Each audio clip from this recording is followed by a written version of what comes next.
princípio, a gente considera doença sexualmente transmissível todas aquelas que podem ser transmitidas no relacionamento sexual. Na verdade, o número é muito grande. Quando você vai procurar todas as doenças que podem ser transmitidas, você vai ver que um número atinge muitas dezenas. Então, a gente precisa realmente limitar um pouquinho mais aquelas que são mais frequentemente transmitidas, né? A doença sexualmente transmissível mais prevalente que tem é o herpes, né? O herpes genital, que a gente chama. É uma doença que pode acontecer aqui no canto da boca, pode acontecer na região genital do homem e da mulher, né? É a doença mais prevalente. A segunda doença mais prevalente e aquela que incide, quer dizer, que o número de casos novos é maior, é o HPV, o papiloma vírus, né? Esses números são assim, impressionantes quando você olha o número de pessoas contaminadas no mundo, atingem bilhões de pessoas, né? E, além disso, nós temos naturalmente HIV/AIDS, nós temos a gonorreia, a sífilis, o cancro. Existem, assim, aquelas doenças que são mais comuns, né? Mas já numa frequência bem menor do que o HPV e a herpes.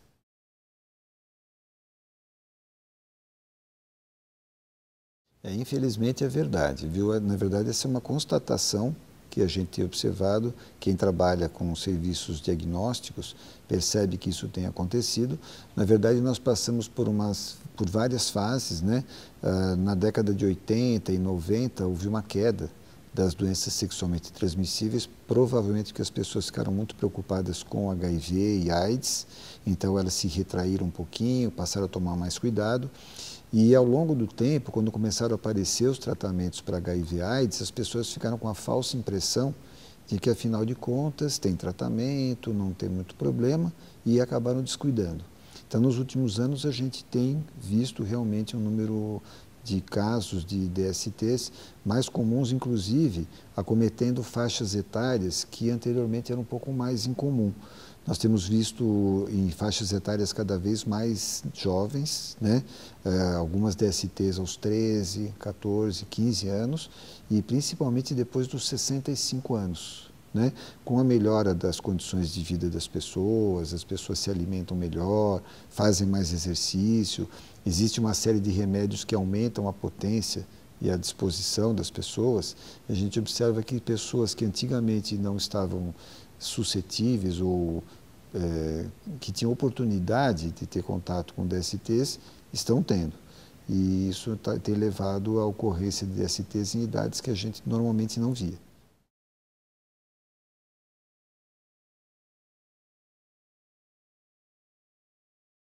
Na verdade, todas as pessoas estão expostas dependendo do seu comportamento.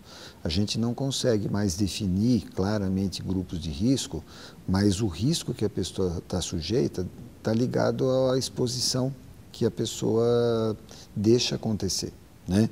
Então, se você imaginar uma pessoa que se relaciona intimamente com 10, 15 pessoas por ano diferentes, essa pessoa está num risco muito maior do que uma pessoa que se relaciona com uma, duas pessoas por ano. E então não é exatamente uma característica, como já se falou no passado, por exemplo, o tipo de opção sexual da pessoa. Isso não é verdade, né? Se você é uma pessoa chamada hoje em dia de homoafetiva, né, e que tiver um parceiro, uma parceira só, essa pessoa não tem mais chance de ter uma doença sexualmente transmissível do que qualquer outra pessoa. Quer dizer, isso é ligado muito mais ao comportamento do indivíduo. É muito interessante isso. A gente observa que na faixa etária de adolescentes, a gente tem um pouco mais as meninas, né? Talvez elas tenham um pouco mais românticas, talvez elas acreditem que pela relação sincera que elas têm, elas estejam de alguma forma protegidas, né? O menino, ele já tem uma atitude um pouco mais pragmática e ele já até se protege um pouco mais e, em função disso, ele acaba pegando menos. A suscetibilidade é igual, mas a menina acaba ficando um pouco mais vulnerável, até porque muitas vezes a menina se relaciona com um homem mais velho do que ela, então ela tem menos condições de negociar essa questão do uso do preservativo, né?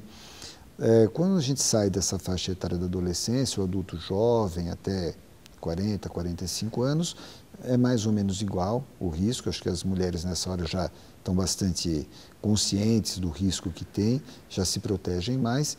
E esse risco aumenta um pouco mais nessa terceira idade, a partir dos 65 anos, mais ou menos, graças a essa sobrevida maior que as pessoas estão tendo da sua atividade sexual, a esses remédios que aumentam a potência e que permitem que as pessoas que antigamente não tinham atividade sexual voltem a ter.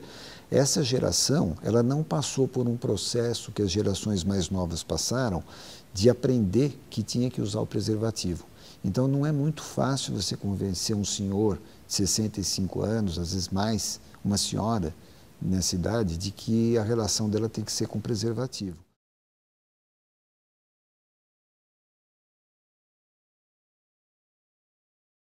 Essa é uma lembrança também muito importante, porque cada vez mais estão sendo veiculadas informações a respeito dos remédios do dia seguinte, né?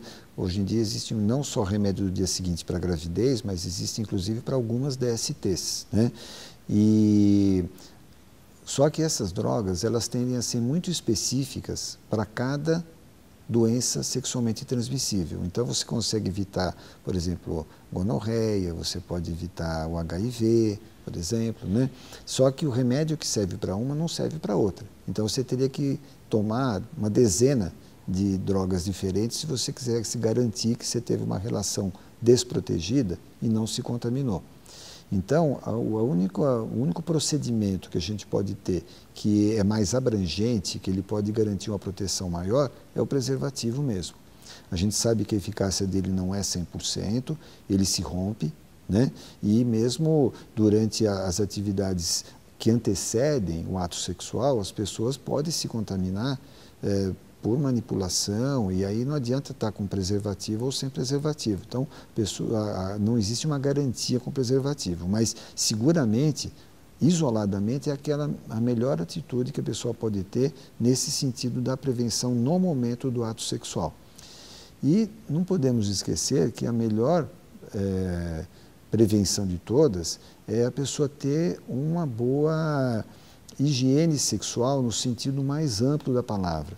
Escolher bem os parceiros, não dá para ter uma variedade de parceiros tão grande como as pessoas gostariam de ter, porque esse tipo de atitude vai fatalmente expor a pessoa a um nível muito grande de risco. Na verdade, o risco de uma DST é diretamente proporcional ao número de parceiros que a pessoa tem. Se ela escolher um número muito grande de parceiros, achar que pode transar com 10, 15, 20 pessoas diferentes, às vezes no mês, às vezes em 6 meses, esse risco é muito elevado e a conta vai vir depois.